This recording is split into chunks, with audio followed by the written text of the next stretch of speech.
నిన్న మీడియాలో బ్రేకింగ్ న్యూస్లో వచ్చింది ఎమ్మెల్సీ రామచంద్రారెడ్డి గారు తెలుగుదేశం పార్టీలో చేరబోతున్నారనేది.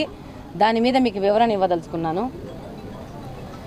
ఎమ్మెల్సీ రామచంద్రారెడ్డి గారి అవసరము తెలుగుదేశం పార్టీకి లేదు. ఈ మధ్యకాలంలో మీకు అందరికీ తెలుసు, ఆయన ఒక స్కూలు ఒక యాక్సిడెంట్ జరిగి కొంతమంది విద్యార్థులకు గాయాలయ్యడం జరిగింది. స్కూలు యాజమాన్యం యొక్క బాధ్యతారహిత చర్యల వలన పిల్లలు గాయపడడం జరిగింది.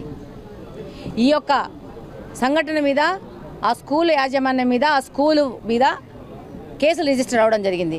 దీంట్లోంచి తప్పించుకోవడానికి వీళ్ళు ఒక షెల్టర్ లాగా తెలుగుదేశం పార్టీలో మేము చేరబోతున్నామని చెప్పి లీకులు ఇచ్చి ఒక మీడియాలో హల్చల్ చేసి ప్రజల్లో ఒక కన్ఫ్యూజన్ వాతావరణం గురి చేసి ఈ విధంగా లబ్ధి పొందాలనుకుంటే ఎమ్మెల్సీ గారికి చెప్తున్నాము, ఇలాంటి ఉపాయాలు ఇలాంటి కుయుక్తులు మీరు ప్లీజ్ మానుకోండి.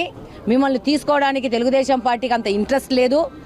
మీరు ఏదో మీ యొక్క కేసుల నుంచి తప్పించుకోవడానికి ఈరోజు ఎన్డీఏ కూటమిలో ఉన్న జనసేన కానీ బీజేపీ కానీ తెలుగుదేశం పార్టీలోని దూరిపోయి మీ యొక్క మురికిని మిగతా అధికార పార్టీకి అంటించి మీరు తప్పించుకోవాలనుకుంటే మీ అవివేకమైన చర్య. మీకు గుర్తుంటుందో లేదో, మీరు నన్ను ఒక మాట మాట్లాడినారు, కడపలో గల్లీలో వదిలేస్తే ఆమె ఇంటికి కూడా చేరలేదని చెప్పి. ఒక్కసారి ఆ మాటను గుర్తుపెట్టుకోండి.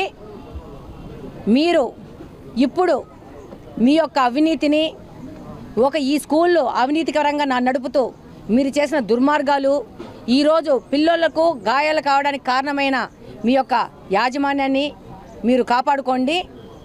మీరు దాంట్లోంచి తప్పించుకోవడానికి ఈ విధంగా మీడియా లీకులు చేసుకుంటూ తెలుగుదేశం పార్టీలోకి వస్తున్నాం ఇలాంటి అపోహలు ప్రజల్లో క్రియేట్ చేయకండి. మిమ్మల్ని తీసుకోవడానికి ఎవ్వరు రెడీ లేరు. మీరు తప్పకుండా చట్టం తను చేసుకొని పోతుంది. దానికి సంబంధించి నాకు మీకు ఏమన్నా పనులు ఉంటే అవి చూసుకోండి.